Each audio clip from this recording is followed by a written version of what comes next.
서리 낀 칼날이 허공을 가르며 내려오던 그 찰나의 순간 천지를 진동시키는 비명소리가 연병장의 차가운 공기를 찢어발겼다. 짐승의 단말마가 아니었다. 그것은 붉은 선혈이 낭자할 처형대 위로 제 몸을 던진 한 사내의 절규였으니 그는 흙투성이가 된 얼굴로 시퍼런 칼날 아래 엎드려 거친 숨을 몰아쉬고 있었다. 멈추시오. 차라리 이놈 대신 내 목을 먼저 치시오. 이 아이는 죄가 없소이다. 망나니는 뜻밖의 사태에 당황하여 멈칫거리며 칼을 거두었고 죽음의 문턱에서 간신히 숨이 붙어있는 검은 말은 고통스러운 신음과 함께 감았던 눈을 뜨고 자신을 감싸 안은 사내를 젖은 눈망울로 내려다보았다. 말의 앞다리는 기괴하게 꺾여 있었고 뼈가 튀어나올 듯 부어오른 상처 부위에서는 핏물이 배어나와 하얀 눈밭을 검붉게 물들이고 있었다. 단상 위에서 이 광경을 지켜보던 조칠성 장군의 미간이 깊게 찌푸려졌고 그는 손에 쥐고 있던 술잔을 거칠게 내려놓으며 뇌성 같은 고함을 질렀다. 내 이놈 민우야, 감히 신성한 군법 집행을 방해하느냐. 다리가 부러져 더 이상 전장을 누빌 수 없는 군마는 즉시 도살하여 병사들의 회식거리로 삼는 것이 우리 군영의 철칙이거늘 내 놈이 미쳐서 명을 재촉하는구나. 장군의 호통 소리에 주위의 병사들은 숨조차 크게 쉬지 못하고 얼어붙었으나 오직 말단 마원인 민우만은 두려움 없이 고개를 쳐들고 장군을 쏘아보았다. 그의 눈에는 공포 대신 활활 타오르는 불길 같은 의지가 서려 있었으니 이는 단순한 객기가 아니라 생명을 경시하는 권력자에 대한 뼈저린 항거였다. 장군님, 이 아이는 그저 짐승이 아닙니다. 지난 7년간 장군님을 태우고 수많은 전장을 누비며 화살을 피하고 칼날을 넘었던 흑룡입니다. 어찌 다리 하나가 상했다고 하여 헌신짝처럼 버리고 그 살과 피를 탐하려 하십니까? 짐승도 의리를 아는데 사람이 어찌 이리 매정할 수 있단 말입니까? 민우의 목소리는 피를 토하듯 절절했고 그 외침은 칼바람을 타고 연병장에 모인 병사들의 가슴 깊은 곳을 찔렀다. 흑룡은 마치 자신의 운명을 직감한 듯 민우의 등 뒤로 거대한 머리를 기대며 뜨거운 콧김을 내뿜었고 그 온기는 민우의 얼어붙은 등줄기를 타고 심장까지 전해져 왔다. 조칠성 장군은 기가 막히다는 듯 헛웃음을 터뜨리며 자리에서 일어났는데 그가 내딛는 발걸음마다 묵직한 살기가 뚝뚝 떨어져 내렸다. 그는 천천히 단상을 내려와 민우와 흑룡이 엉겨붙어 있는 처형대 앞으로 다가갔고 차가운 눈빛으로 그들을 벌레 보듯 내려다보았다. 전쟁터에서 쓸모없는 것은 죄악이다. 다리 부러진 말은 짐일 뿐이고 감정을 앞세워 군유를 어지럽히는 병사는 독이다. 내 놈이 정녕 저 쓸모없는 고깃덩어리를 살리고 싶으냐. 내 목숨을 걸고서라도. 장군의 목소리는 낮게 깔려 더욱 소름 끼치게 들려왔고 민우는 흑룡의 목을 더욱 꽉 끌어안으며 덜덜 떨리는 입술을 깨물었다. 제 목숨을 걸라면 걸겠습니다. 가진 것이라고는 이 비루한 몸뚱이 하나뿐이지만 제게 남은 수명을 덜어서라도 이 아이를 살릴 수만 있다면 그리하겠습니다. 부디 자비를 베풀어 주십시오.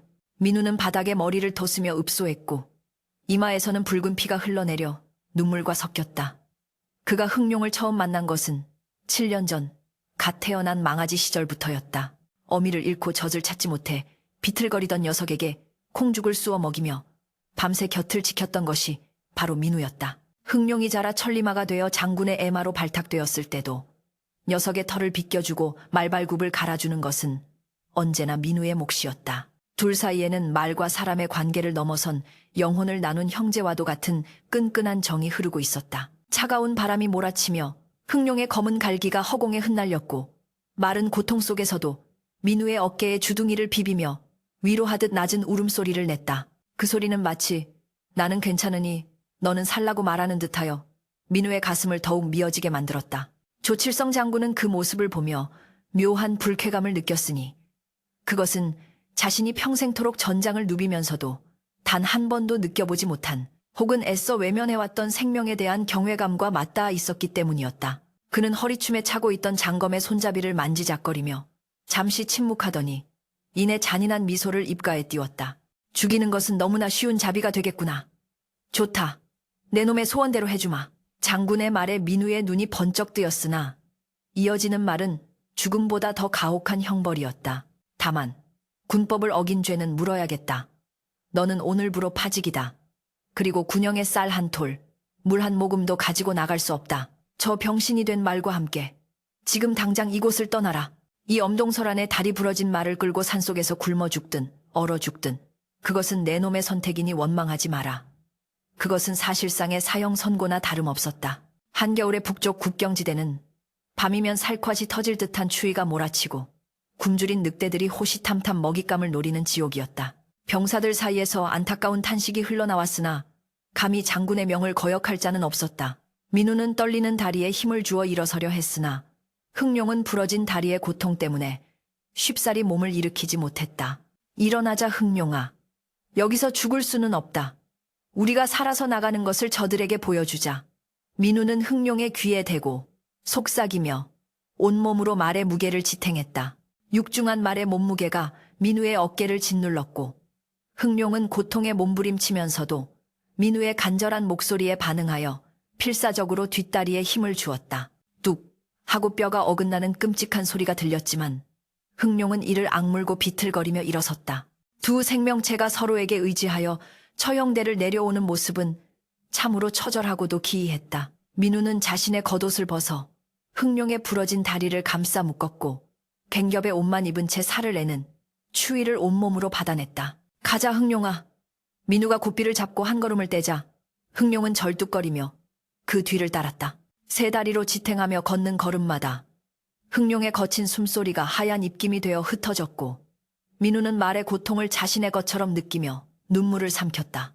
그들이 연병장을 가로질러 나가는 동안 수백 명의 병사들은 침묵 속에서 그들의 뒷모습을 지켜보았다.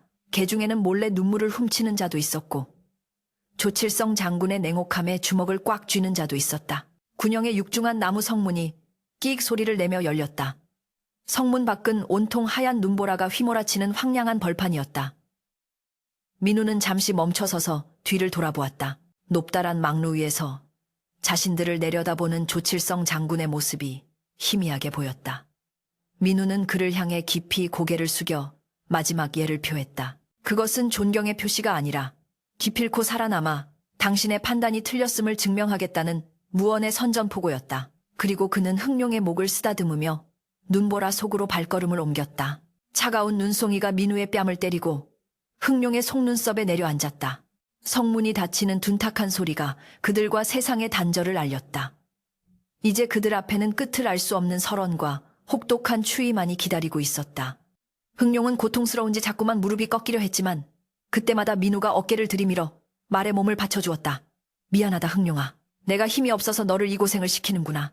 하지만 약속하마. 내 살을 베어서라도 너를 굶기지 않을 것이고 내 뼈를 깎아서라도 너를 다시 달리게 만들 것이다. 민우의 다짐은 허공에 흩어졌지만 흥룡은 알아들었다는 듯 민우의 손바닥을 핥았다. 녀석의 혀는 거칠었지만 따뜻했다. 시간이 얼마나 흘렀을까? 해가 저물어가며 사방은 짙은 어둠에 잠기기 시작했다. 멀리서 늑대들의 울음소리가 바람을 타고 들려왔다. 민우는 품속에 숨겨두었던 부러진 단검 자루를 꽉 쥐었다.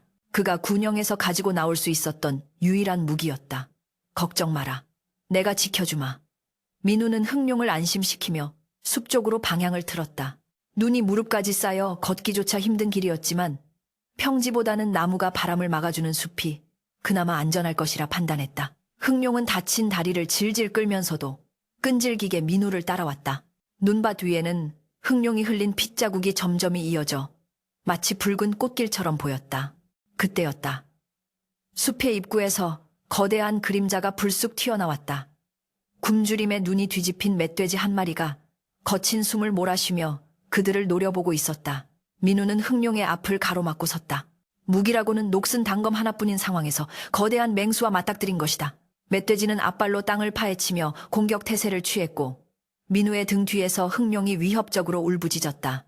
비록 다리는 부러졌을지언정 전장을 누비던 명마의 기백은 여전했다. 그러나 민우는 알고 있었다. 지금 흥룡의 상태로는 저 맹수의 일격조차 피할 수 없다는 것을. 오너라. 내 놈이 오늘 내 제삿밥이 되든 내가 네 먹이가 되든 끝장을 보자. 민우는 고함을 지르며 멧돼지를 향해 달려들었다. 그것은 이성이 아닌 본능. 지키고 싶은 존재가 있는 자만이 발휘할 수 있는 광기 어린 용기였다. 멧돼지가 굉음을 내며 돌진해왔고 민우의 몸이 허공으로 붕 떴다가 눈밭에 처박혔다. 찢어지는 듯한 통증이 옆구리를 강타했지만 민우는 비틀거리며 다시 일어났다. 그의 눈빛은 멧돼지보다 더 흉포하게 빛나고 있었다. 이것은 단순한 싸움이 아니었다. 죽음의 신과 벌이는 첫 번째 도박이자 흥룡과 함께하는 고난의 서막이었다. 눈보라는 더욱 거세지고 그들의 처절한 생존 투쟁은 이제 막 시작되고 있었다. 거친 숨소리가 뒤섞인 눈밭은 순식간에 아수라장이 되었다. 멧돼지의 날카로운 엄니가 민우의 옆구리를 스치고 지나가자 붉은 선혈이 하얀 눈 위에 흩뿌려졌다. 살이 찢기는 고통에 민우는 비명을 질렀으나 물러설 곳은 없었다. 놈은 다시금 뒷발로 땅을 파헤치며 돌진할 태세를 갖추었고 민우는 떨리는 손으로 녹슨 단검을 고쳐 쥐었다. 인간의 나약한 육신으로는 저 거대한 야수와 맞설 수 없음을 본능적으로 알았지만 등 뒤에 있는 흥룡을 지켜야 한다는 일념 하나가 그의 공포를 짓누르고 있었다. 멧돼지가 굉음과 함께 튀어나가는 순간 예상치 못한 일이 벌어졌다. 다리가 부러져 꼼짝도 못할 것이라 여겼던 흥룡이 고통을 참아내며 앞발을 들어 올려 멧돼지의 머리통을 향해 내려찍은 것이었다. 둔탁한 타격음과 함께 멧돼지가 비틀거렸고 그 찰나의 빈틈을 민우는 놓치지 않았다. 그는 짐승처럼 울부짖으며 멧돼지의 목덜미에 단검을 꽂아 넣었고 뜨거운 피가 솟구쳐 민우의 얼굴을 뒤덮었다. 거친 싸움이 끝나고 사방이 고요해지자 민우는 그 자리에 대자로 뻗어버렸다. 온몸이 으스러질 듯 아팠고 옆구리의 상처에서는 피가 멈추지 않았다. 그러나 그는 쉴 틈이 없었다. 밤이 깊어지면 피 냄새를 맡은 다른 맹수들이 몰려올 것이 자명했기 때문이다. 그는 이를 악물고 일어나 멧돼지의 사체를 눈 속에 파묻어 임시로 갈무리한 뒤 흥룡을 부축했다. 가자. 조금만 더 가면 쉴 곳이 있을 거야. 그들은 서로의 체온에 의지해 어둠 속을 헤매었다. 얼마나 걸었을까.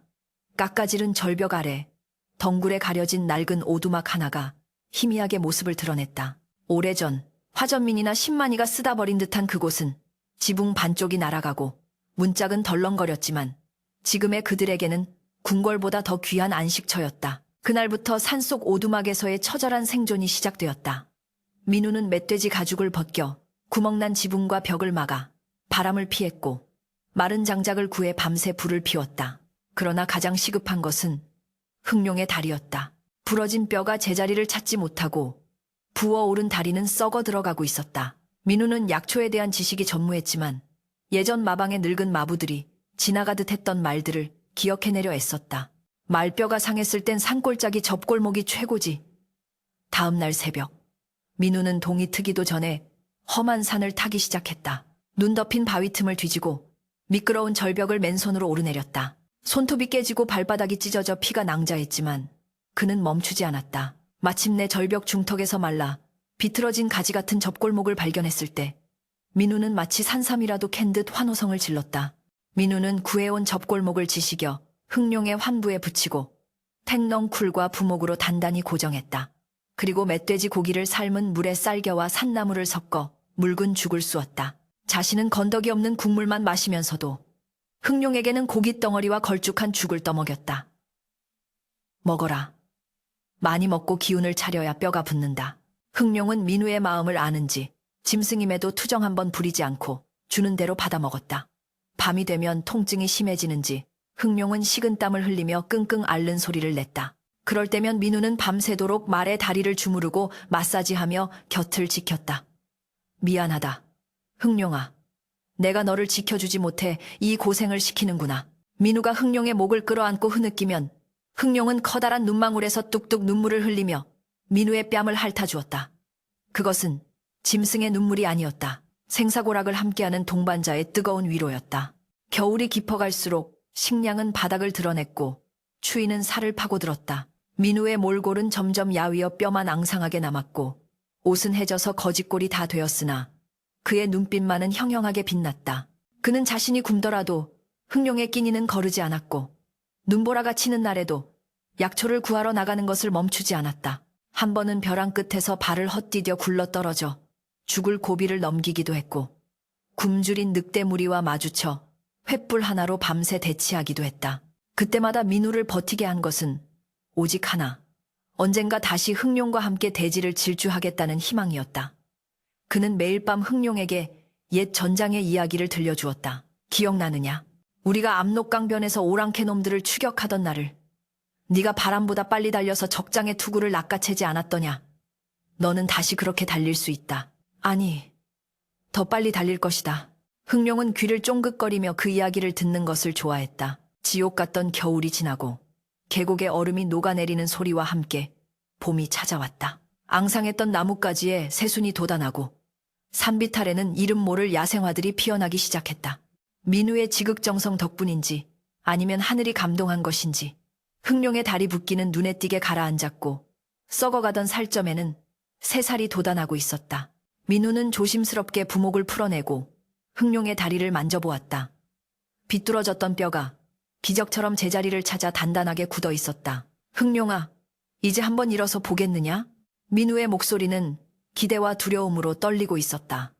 흥룡은 잠시 망설이는 듯 하더니 이내 앞다리에 힘을 주고 몸을 일으켰다. 우두둑 소리가 났지만 그것은 뼈가 부러지는 소리가 아니라 굳었던 관절이 풀리는 소리였다. 흥룡이 내 다리로 온전히 서는 순간 민우는 참았던 숨을 토해냈다. 말은 조심스럽게 한 발자국을 떼었다. 약간의 절뚝거림이 있었지만 분명히 땅을 딛고 서 있었다. 민우는 환희에 차 소리쳤다. 그래, 바로 그거야. 할 수 있다. 흥룡아. 흥룡은 민우의 외침에 답하듯 길게 울부짖으며 오두막 앞 마당을 천천히 돌기 시작했다. 처음에는 비틀거렸지만 걸음은 점차 빨라졌고 힘이 실리기 시작했다. 민우는 벅차오르는 가슴을 부여잡고 그 모습을 지켜보았다. 지난 겨울의 고통과 서름이 봄눈 녹듯 사라지는 순간이었다. 흥룡은 민우에게 다가와 머리를 비볐고 민우는 흥룡의 목덜미를 끌어안고 엉엉 울었다. 계절은 빠르게 흘러 여름이 되었고 산천은 푸르름으로 뒤덮였다. 이제 흥룡은 예전의 기량을 거의 되찾아가고 있었다. 민우는 매일 흥룡을 데리고 산길을 달리는 훈련을 했다. 험한 산악지형은 오히려 전화위복이 되었다. 평지보다 훨씬 거칠고 가파른 비탈을 오르내리며 흥룡의 다리는 강철처럼 단단해졌고 근육은 터질 듯 팽팽하게 부풀어 올랐다. 흥룡은 바위와 바위 사이를 날렵하게 뛰어넘었고 빽빽한 숲을 요리조리 피해 질주하는 기술을 익혔다. 더 이상 군형의 규격화된 훈련을 받는 군마가 아니었다. 흥룡은 산중의 왕, 흑표범처럼 빠르고 곰처럼 강인한 야수로 거듭나고 있었다. 민우 또한 변해 있었다. 약초를 캐고 짐승을 사냥하며 단련된 그의 몸은 다부졌고 눈빛에는 깊은 산의 정기가 서려 있었다. 그는 틈틈이 나무를 깎아 새로운 창대를 만들고 녹슨 검을 숫돌에 갈아 날카롭게 벼렸다. 이유는 알 수 없었지만 가슴속 깊은 곳에서 불길한 예감이 꿈틀대며 무언가를 준비해야 한다고 속삭였기 때문이었다. 가을이 되어온 산이 붉게 물들 무렵 흥룡은 완벽하게 부활했다. 털은 칠흑처럼 검고 윤기가 흘러 마치 검은 비단을 두른 듯했고 내 다리는 대리석 기둥처럼 견고했다. 어느 날 오후 민우가 흥룡의 등에 올라타고 산 정상으로 향했다. 흥룡은 민우의 신호가 떨어지기도 전에 바람을 가르며 내달렸다. 가파른 경사를 거침없이 치고 올라가는 그 힘은 예전보다 훨씬 강력했다. 정상에 다다라 아래를 내려다보니 멀리 국경지대의 평원이 한눈에 들어왔다. 민우는 폐부 깊숙이 시원한 공기를 들이마셨다. 보이느냐 흥룡아, 저 넓은 세상이 우리를 기다리고 있다. 그때였다. 북쪽 하늘 끝에서 시커먼 연기가 피어오르는 것이 보였다. 봉화였다. 한 줄기도 아니고 두 줄기, 세 줄기. 급박한 위기를 알리는 5개의 봉화가 연달아 피어오르고 있었다. 평온하던 민우의 눈동자가 거칠게 흔들렸다. 5개의 봉화는 적의 대규모 침입을 알리는 신호였다. 그것도 국경이 뚫릴 위기에 처했을 때만 올리는 최악의 경보였다. 오랑캐다. 놈들이 다시 쳐들어왔구나. 민우의 뇌리에 잊고 지냈던 조칠성 장군과 옛 동료들의 얼굴이 스쳐 지나갔다. 자신을 내쳤던 비정한 장군, 그리고 자신을 비웃었던 병사들. 그들이 지금 저 연기 아래서 피를 흘리고 있을 것이었다. 순간 민우의 마음속에서 갈등이 일었다. 나를 버린 자들이다. 그들이 죽든 말든 내가 상관할 바가 아니다. 나는 이 산속에서 흥룡과 함께 평화롭게 살면 그만이다. 그는 애써 고개를 돌려 오두막으로 내려가려 했다. 하지만 흥룡은 움직이지 않았다. 민우가 고삐를 당겨도 요지부동이었다. 대신 흥룡은 봉화가 피어오르는 북쪽을 향해 고개를 쳐들고 산천이 쩌렁쩌렁 울리도록 길게 울부짖었다. 히히힝. 그 소리에는 전장을 갈구하는 맹수와도 같은 본능과 옛 주인을 향한 알 수 없는 충심이 섞여 있었다. 흥룡은 발굽으로 땅을 박차며 조바심을 냈다. 마치 우리가 가야 한다고 말하는 듯했다. 민우는 그런 흥룡을 멍하니 바라보았다. 짐승도 은혜를 입은 나라와 옛 전우를 잊지 않는데 사람이 되어서 사사로운 원한 때문에 대의를 저버리려 하다니 부끄러움이 밀려왔다. 민우는 흥룡의 갈기를 쓰다듬으며 씁쓸한 미소를 지었다. 그래, 네 말이 맞다. 네 다리를 다시 쓰게 된 것이 어찌 우리 둘만의 안위를 위해서겠느냐. 하늘이 너를 살려준 데에는 반드시 이유가 있을 것이다. 민우는 흥룡의 목을 껴안고 나직하게 속삭였다. 가자, 흥룡아. 가서 우리가 살아있음을, 그리고 우리가 틀리지 않았음을 저들에게 보여주자. 비록 나를 버린 나라지만 내 형제들이 흘릴 피를 외면할 수는 없다. 민우의 눈빛이 다시금 전사의 그것으로 타올랐다. 그는 말머리를 돌려 오두막으로 질주했다. 짐을 챙길 시간조차 아까웠다. 갈아놓은 검 한 자루와 활, 그리고 흥룡을 위한 약간의 마른 풀. 그것이면 충분했다. 오두막을 나서는 민우의 등 뒤로 붉은 단풍잎들이 비처럼 쏟아져 내렸다. 그것은 마치 출정하는 장수를 위한 자연의 송별식 같았다. 민우는 흥룡의 배를 힘껏 찼다. 달려라. 바람보다 빨리, 번개보다 매섭게. 흥룡은 기다렸다는 듯 땅을 박차고 튀어나갔다. 칠흑 같은 말이 산비탈을 내달리자 주위의 풍경이 흐릿한 선으로 뭉개졌다. 그들의 목적지는 피비린내 진동하는 전장이었고 그들의 운명은 이제 거대한 역사의 소용돌이 속으로 빨려 들어가고 있었다. 부러진 다리로 지옥에서 돌아온 말과 버림받은 마원이 만들어낼 기적이 북쪽 하늘을 향해 달리고 있었다. 피비린내가 진동하는 바람이 북쪽 산맥을 타고 넘어와 민우의 코끝을 찔렀다. 그것은 짐승의 피냄새가 아니라 썩어가는 시신과 불타버린 살점이 뒤섞인 지옥의 악취였다. 민우와 흥룡이 꼬박 사흘 밤낮을 달려 도착한 국경의 요새는 그야말로 풍전등화의 위기에 처해 있었다.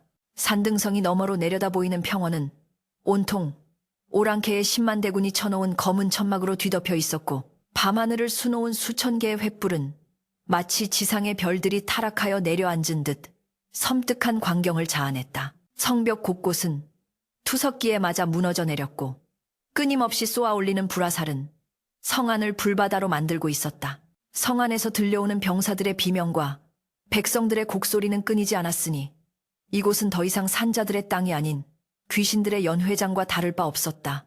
민우는 흥룡의 곱비를 꽉 쥐며 마른 침을 삼켰다. 예상은 했으나 상황은 훨씬 더 절망적이었다.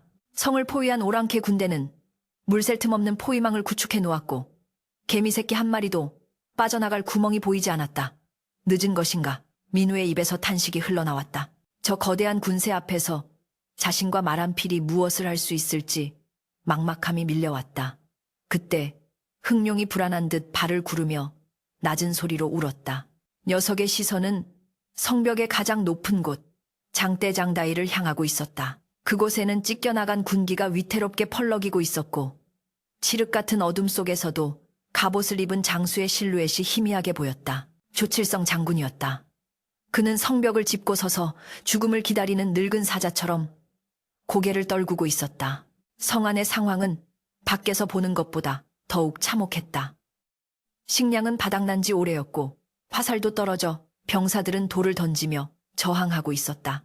조칠성 장군은 피 묻은 붕대를 감은 채 떼탄 눈으로 적진을 내려다보았다. 그의 곁을 지키던 명마들은 이미 도살되어 병사들의 줄인 배를 채우는 고깃국이 되었고 그가 믿었던 부관들은 적의 화살에 맞아 싸늘한 주검이 되어 있었다. 내 오만함이 이 사단을 냈구나. 하늘이 나를 버리시는가? 장군은 후에 섞인 한탄을 내뱉었으나 이미 엎질러진 물이었다. 오랑캐들은 날이 밝는 대로 총공격을 감행할 태세를 갖추고 있었고 그것이 요새의 최후가 될 것임은 자명했다. 장군은 허리춤에 칼을 만지작거렸다. 적에게 사로잡혀 치욕을 당하느니 자결을 하는 것이 장수의 마지막 명예를 지키는 길이라 생각하고 있었다.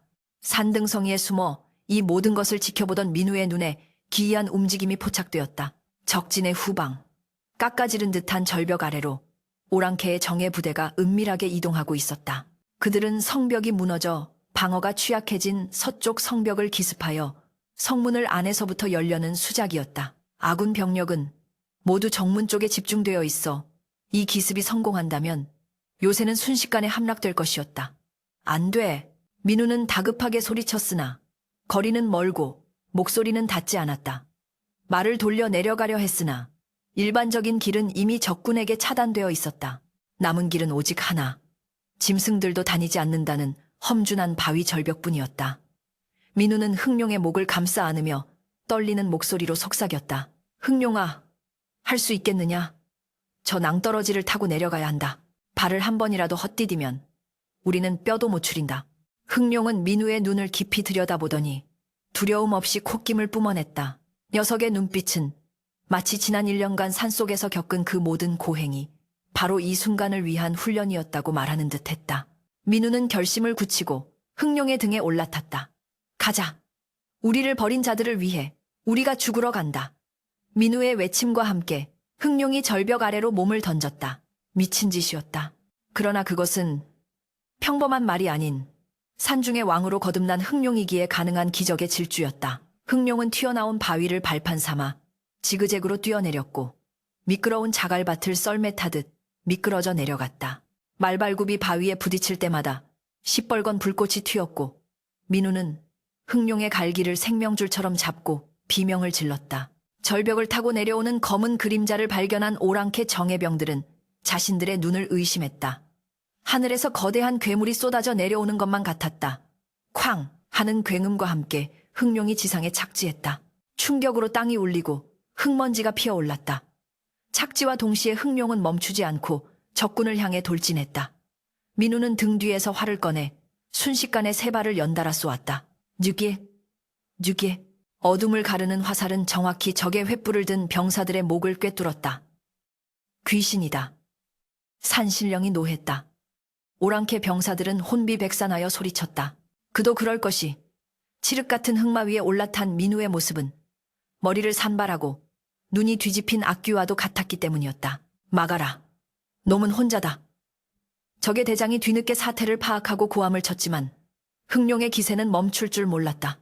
흥룡은 앞발을 들어 적병의 방패를 내려찍어 으깨버리고 뒷발질로 다가오는 창병들의 가슴팍을 걷어찼다. 일반적인 군마라면 창끝을 보고 겁을 먹고 멈칫거렸겠지만 멧돼지와 싸우고 늑대 무리를 뚫어온 흥룡에게 인간의 창칼 따위는 장난감에 불과했다. 민우는 검을 뽑아들고 흥룡의 움직임에 맞춰 춤추듯 휘둘렀다. 그의 검술은 정교하지는 않았으나 생존을 위해 짐승과 싸우며 익힌 야생의 살법 사파이 서려 있어 끔찍할 정도로 잔혹하고 빨랐다. 단기 필마로 수십 명의 정예병을 유린하는 그 광경은 전장의 논리를 거스르는 압도적인 무력 시위였다. 성벽 위에서 보초를 서던 아군 병사들도 아래쪽의 소란을 눈치챘다.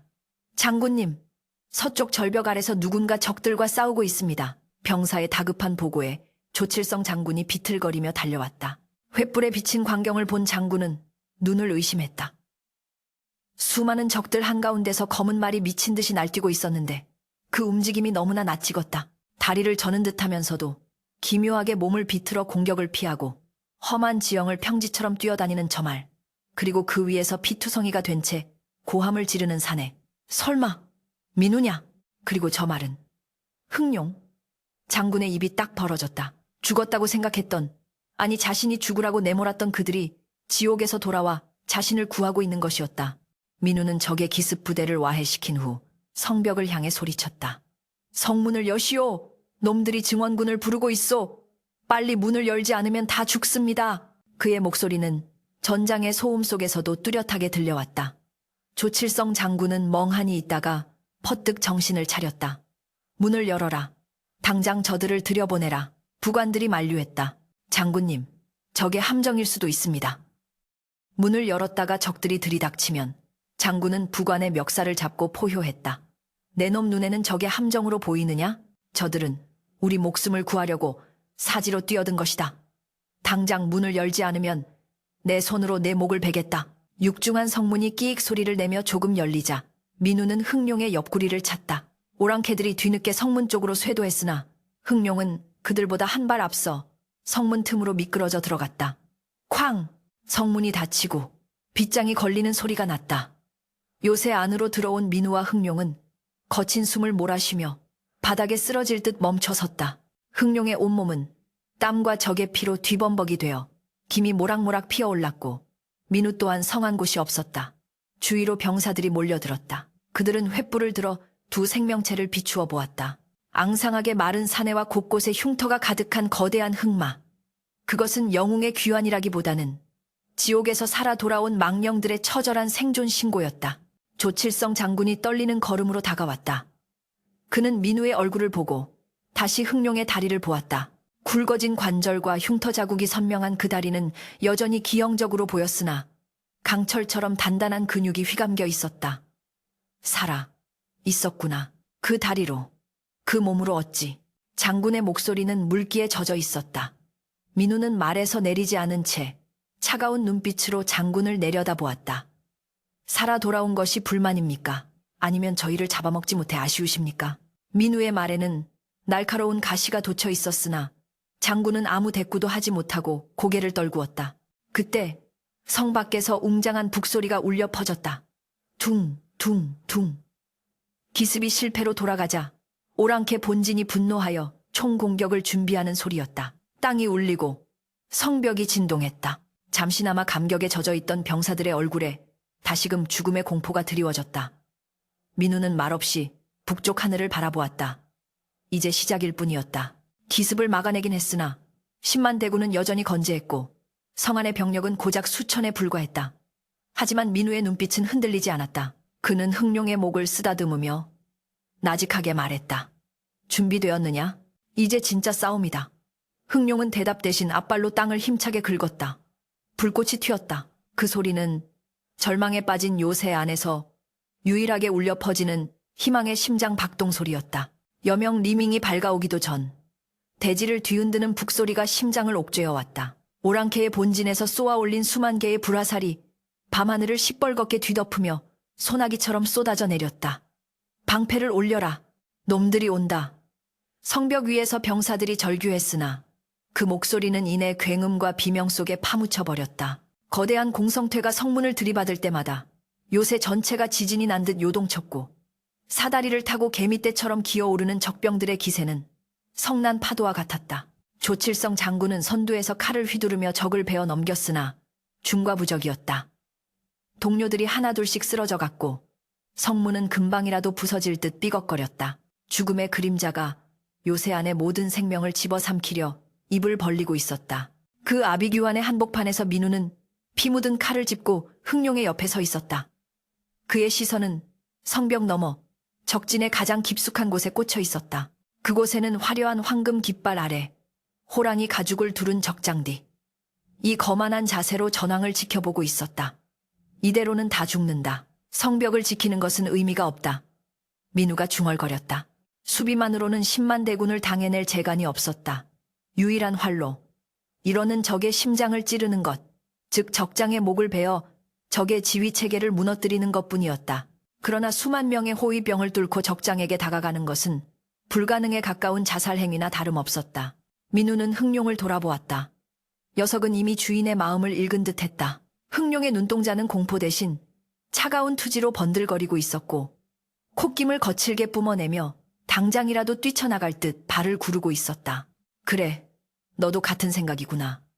우리가 산속에서 짐승들과 싸우며 익힌 것이 도망치는 법이 아니라 사냥하는 법이었음을 보여주자. 민우가 흥룡의 등에 올라타 고삐를 단단히 쥐었다. 그때 피투성이가 된 조칠성 장군이 다가와 말고삐를 잡았다. 미친 짓이다. 성문 밖으로 나가면 뼈도 못 추린다. 내 놈이 아무리 날래다 한들 저 수많은 칼날 숲을 어찌 뚫는단 말이냐. 장군의 외침에는 절박함이 묻어 있었다. 민우는 장군의 손을 부드럽게 그러나 단호하게 쳐냈다. 장군님, 기억하십니까? 다리가 부러진 말은 쓸모없다 하셨지요.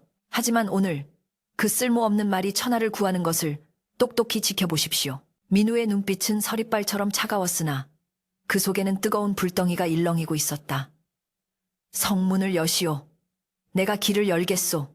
민우의 호령의 병사들이 머뭇거리다 빗장을 풀었다. 쾅! 성문이 열리자마자 흥룡은 억눌려왔던 힘을 폭발시키며 적진을 향해 검은 번개처럼 쏘아져 나갔다. 그 속도가 어찌나 빠른지 성문 앞에 있던 적병들은 무엇이 지나갔는지도 모른 채 목이 달아나 쓰러졌다. 막아라! 저 미친놈을 막아! 적병들이 방패벽을 세우고 창을 겨누며 앞을 가로막았다. 보통의 말이라면 창끝을 보고 멈칫하거나 방향을 틀었을 것이다. 그러나 흥룡은 달랐다.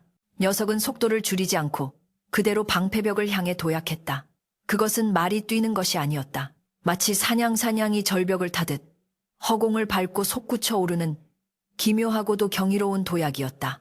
흥룡의 강철 같은 말발굽이 적병들의 투구와 방패를 짓밟고 넘어갔다. 우지끈 뼈와 쇠가 으스러지는 소리와 함께 방패벽이 무너져 내렸다. 민우는 말 위에서 몸을 좌우로 눕히며 적들의 창날을 피하고 닿는 대로 적의 목을 베었다.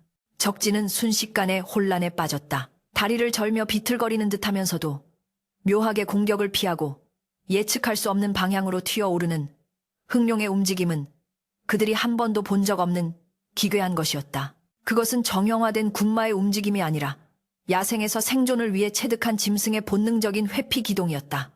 귀신말이다. 악귀가 씌었다. 적병들은 공포에 질려 길을 터주었고 흥룡은 그 틈을 놓치지 않고 바람처럼 파고들었다. 민우의 칼날이 춤을 출 때마다 붉은 꽃이 피어올랐고 흥룡은 입으로 적의 팔을 물어뜯고 뒷발로 가슴팍을 가격하며 온몸을 무기로 사용했다. 인마일체. 사람과 말이 한 몸이 되어 전장을 유린하는 광경은 그 자체로 전율이었다. 드디어 적장의 코앞까지 도달했다. 호랑이 가죽을 두른 거구의 적장은 자신의 친위대가 순식간에 뚫린 것에 분노하며 거대한 도끼를 들고 나섰다. 그가 탄 말은 흥룡보다 머리 하나는 더 큰 서역의 명마였다. 내 놈이 죽고 싶어 환장을 했구나. 그따위 병신 같은 말을 타고 감히 내게 덤비다니. 적장이 코웃음을 치며 도끼를 내리찍었다. 흥룡은 민우의 신호가 없었음에도 본능적으로 몸을 낮게 깔아 도끼날을 피했다. 육중한 도끼가 허공을 가르자 민우는 그 틈을 타 흥룡의 배를 찼다. 흥룡이 적장의 말 앞다리를 향해 맹렬하게 돌진하여 어깨로 들이받았다.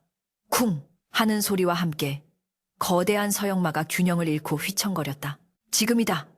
민우는 말 한 장 위에서 일어서다시피 하며 몸을 날렸다. 적장이 당황하여 도끼를 다시 들어 올리려 했으나 민우의 검이 더 빨랐다. 챙! 금소금이 울리고 적장의 손목이 잘려나가며 도끼가 바닥에 떨어졌다. 적장이 비명을 지를 새도 없이 흥룡이 뒷발로 적장의 가슴을 걷어찼다. 억! 하는 소리와 함께 적장은 말에서 떨어져 땅바닥에 처박혔다. 민우는 땅에 떨어진 적장의 멱살을 잡고 일으켜 세워 단칼에 목을 베어버렸다. 그리고는 피 뚝뚝 떨어지는 적장의 머리를 높이 쳐들었다. 적장이 죽었다. 너희 대장이 죽었다.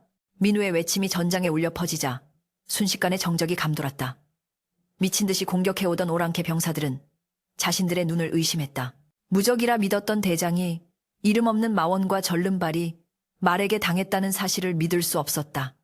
공포는 전염병처럼 퍼져나갔다. 도망쳐라! 저놈들은 사람이 아니다! 적의 진영이 와르르 무너지기 시작했다. 누군가 무기를 버리고 등을 돌리자 걷잡을 수 없는 패주바이저가 시작되었다. 성 안에서 이 광경을 지켜보던 조칠성 장군은 떨리는 손으로 칼을 뽑아들었다. 전군 돌격! 놈들을 한 놈도 살려보내지 마라!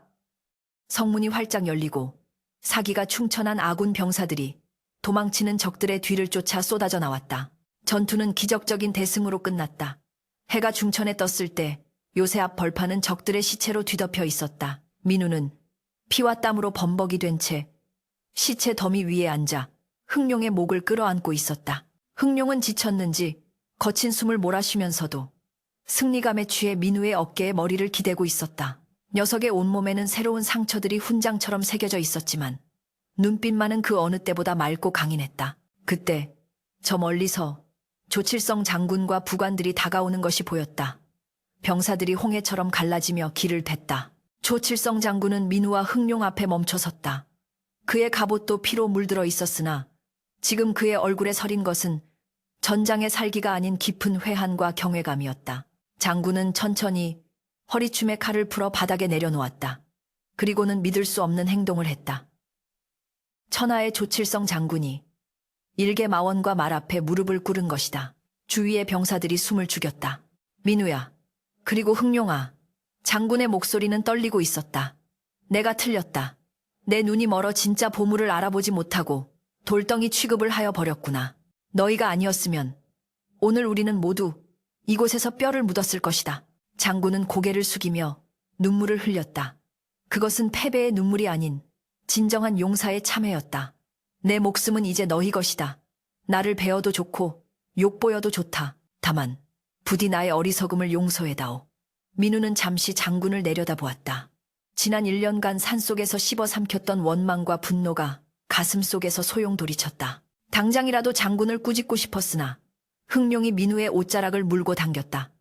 녀석은 마치 이제 되었다고 말하는 듯 순한 눈망울로 장군을 바라보고 있었다. 짐승도 용서를 아는데 사람이 어찌 옹졸하게 굴 수 있겠는가. 민우는 피 묻은 손으로 장군을 일으켜 세웠다. 장군님, 일어나십시오. 저와 흥룡은 복수를 하러 온 것이 아닙니다. 그저 이 아이가 쓸모없지 않다는 것을, 생명은 함부로 버려져서는 안 된다는 것을 증명하고 싶었을 뿐입니다. 민우의 담담한 말에 장군은 오열을 터뜨렸고 지켜보던 병사들도 눈시울을 붉혔다. 만세, 민우 만세, 흥룡 만세. 누군가 선창하자 요새 전체가 떠나갈 듯한 함성이 울려 퍼졌다. 병사들이 달려와 민우를 잿가래 치고 흥룡의 목에 꽃목걸이를 걸어주었다. 흥룡은 쑥스러운 듯 히히힝거리며 발을 굴렀다. 전쟁의 화마가 휩쓸고 간 자리에 승리의 깃발이 펄럭이고 있었다.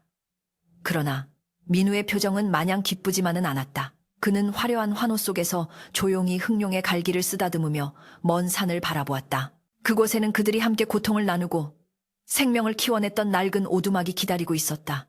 권력도 명예도 그들에게는 덧없는 것이었다. 민우는 이미 마음속으로 마지막 결정을 내리고 있었다. 이제 모든 것을 제자리로 돌려놓을 시간이었다. 전쟁의 포화가 휩쓸고 지나간 국경의 요새에도 기어코 봄은 다시 찾아왔다. 피비린내가 진동하던 성벽 틈새에는 이름 모를 들꽃들이 피어올라 바람에 흔들렸고 무너진 성문을 보수하는 석공들의 망치 소리가 경쾌한 리듬처럼 울려 퍼졌다. 승전산진의 소식은 파발마를 타고 천리박 도성까지 전해졌고 조정은 발칵 뒤집혔다. 이름 없는 마원과 다리 부러진 말이 10만 대군을 물리치고 나라를 구했다는 이야기는 임금의 귀까지 들어갔고 곧이어 어명유명을 받든 칙사저스의 행렬이 요새에 당도했다. 화려한 비단 옷을 입은 칙사들이 황금과 옥 그리고 높은 벼슬을 적은 교지들을 들고 들어서자 병사들은 모두 바닥에 엎드려 만세를 불렀다. 그러나 정작 그 영광의 주인공인 민우는 성 안 어디에도 보이지 않았다. 민우는 칙사의 행렬이 요새의 정문을 통과할 때 성벽 뒤편의 허름한 마구간에 있었다. 그는 흥룡의 털에 묻은 굳은 핏자국을 닦아내고 엉킨 갈기를 정성스럽게 빗겨주고 있었다. 들리느냐, 흥룡아, 밖이 소란스럽구나. 사람들이 우리를 찾고 있다. 민우의 손길은 여느 때와 다름없이 차분했으나 흥룡은 주인의 미세한 떨림을 감지한 듯 콧김을 뿜으며 민우의 어깨에 머리를 비볐다. 흥룡의 눈동자에는 화려한 금의 환향, 금이완 참에 대한 욕심 따위는 비치지 않았다. 녀석에게 중요한 것은 비단옷이나 맛있는 여물이 아니라 오직 민우와 함께 달릴 수 있는 자유로운 바람뿐이었다. 그때 조칠성 장군이 마구간으로 들어섰다. 며칠 전만 해도 기세등등하던 장군의 모습은 온데간데 없고 평복 차림의 그는 한결 편안해 보였다. 장군은 민우의 곁에 다가와 말없이 흥룡의 목을 쓰다듬었다. 거친 무인의 손길에 흥룡이 잠시 움찔했으나 이내 적의가 없음을 알고 얌전히 손길을 받아들였다. 칙사 대감께서 너를 찾으신다. 임금님께서 내게 호국장군 후고장군의 칭호를 내리시고 흥룡에게는 정일품의 품계를 내려 천하의 명마로 기리시겠다고 하셨다. 또한 도성 한복판에 대저택과 평생 쓰고도 남을 재물을 하사하신단다. 장군의 목소리에는 진심 어린 축하가 담겨 있었으나 어딘가 모를 쓸쓸함도 배어 있었다. 민우는 빗질을 멈추고 장군을 돌아보았다. 그의 눈빛은 깊은 산속의 옹달샘처럼 맑고 고요했다. 장군님, 저와 흥룡은 그런 거창한 옷이 맞지 않습니다. 흥룡을 보십시오. 이 녀석은 황금 재갈을 물리고 비단 안장을 얹어 마구간에 가둬두면 시들고 말 것입니다. 녀석이 진정 원하는 것은 험준한 산맥을 넘고 거친 들판을 달리는 것입니다. 저 또한 마찬가지입니다. 화려한 관복을 입고 조정의 머리를 조아리는 것보다 이 녀석의 등에서 맡는 흙냄새가 더 좋습니다. 민우의 거절은 단호했다. 그는 자신이 있어야 할 곳이 어디인지, 무엇이 자신을 진정으로 행복하게 하는지 뼈저리게 알고 있었다. 장군은 허탈한 웃음을 지으며 고개를 저었다. 허허, 천하의 사람들이 모두 부귀영화를 쫓아 불나방처럼 달려드는데 너는 어찌 그 모든 것을 헌신짝처럼 버리려 하느냐? 네가 진정 도인이라도 된단 말이냐? 장군은 품속에서 작은 주머니 하나를 꺼내 민우에게 건넸다. 이것은 내 사제를 털어 마련한 노잣돈이다. 조정의 상은 거절하더라도 이 늙은이의 성의마저 무시하지는 말아다오. 그리고 이것을 받아주게. 장군은 자신의 허리춤에 차고 있던 보건보겜을 풀어 민우에게 내밀었다. 그것은 조씨 가문의 대대로 내려오는 갑오이자 장군의 분신과도 같은 검이었다. 이 칼이 너와 흥룡을 지켜줄 것이다. 아니, 네가 이 칼의 진정한 주인이 될 자격이 있다. 민우는 잠시 망설이다가 장군의 두 손을 맞잡았다. 거친 굳은 살이 박인 두 사내의 손이 뜨겁게 얽혔다. 장군님의 마음 감사히 받겠습니다. 하지만 이 검은 장군님께서 지니십시오. 장군님께서 이 요새를 지키고 백성을 지키는 데 써주십시오. 그것이 저와 흥룡이 바라는 바입니다. 민우는 끝내 검을 사양하고 노잣돈 주머니만 챙겨 품에 넣었다. 저희는 오늘 밤 떠나겠습니다. 아무도 모르게 조용히 사라지는 것이 좋겠습니다. 장군은 민우의 뜻을 꺾을 수 없음을 알고 고개를 끄덕였다. 그래, 가거라. 어디든 가서 네가 원하는 대로 자유롭게 살거라. 부디 건강해라. 그날 밤 요새 안에서는 성대한 연회가 열렸다. 병사들은 술에 취해 승리의 기쁨을 나누었고 식사들은 민우가 나타나기를 기다리며 술잔을 기울였다. 그러나 달이 중천에 뜨고 모두가 잠든 새벽녘, 요새의 작은 쪽문이 소리 없이 열렸다. 짙은 안개가 자욱하게 깔린 들판으로 삿갓을 눌러 쓴 사내와 거대한 흑마 한 필이 걸어 나왔다. 민우는 뒤를 돌아보지 않았다. 흥룡 또한 익숙한 듯 발소리를 죽이며 주인을 따랐다. 새벽 공기는 차가웠지만 그들의 발걸음은 깃털처럼 가벼웠다. 민우는 흥룡의 등에 올라탔다. 안장도 고삐도 없는 맨몸이었다. 그러나 둘 사이에는 보이지 않는 끈이 연결되어 있었다. 가자 흥룡아, 우리가 살던 곳으로. 민우가 나직하게 속삭이자 흥룡은 부드럽게 땅을 박차고 달리기 시작했다. 처음에는 천천히, 그리고 점차 빠르게. 그들의 모습은 안개 속으로 희미하게 멀어져 갔고 이내 바람 소리에 묻혀 사라졌다. 날이 밝았을 때, 사람들이 민우의 처소를 찾았을 때는 텅 빈 방 안에 곱게 개어진 군복 한 벌과 감사했습니다 라고 적힌 쪽지 한 장만이 남아있을 뿐이었다. 조칠성 장군은 그 쪽지를 들고 성벽에 올라 북쪽 산맥을 향해 오랫동안 서 있었다. 그의 입가에는 씁쓸함 대신 편안한 미소가 걸려 있었다. 세월은 유수료수와 같이 흘러 10수년이 지났다. 국경의 요새는 평화로웠고 조칠성 장군은 백성들의 존경을 받는 명장이 되어 은퇴했다. 그러나 세상 사람들 사이에서는 기이한 전설 하나가 끊이지 않고 전해 내려왔다. 깊은 산속, 험한 절벽이나 맹수가 출몰하는 숲에서 길을 잃거나 위험에 처한 사람들 앞에 바람처럼 나타나 구해주는 흑마와 백발의 무사 이야기였다.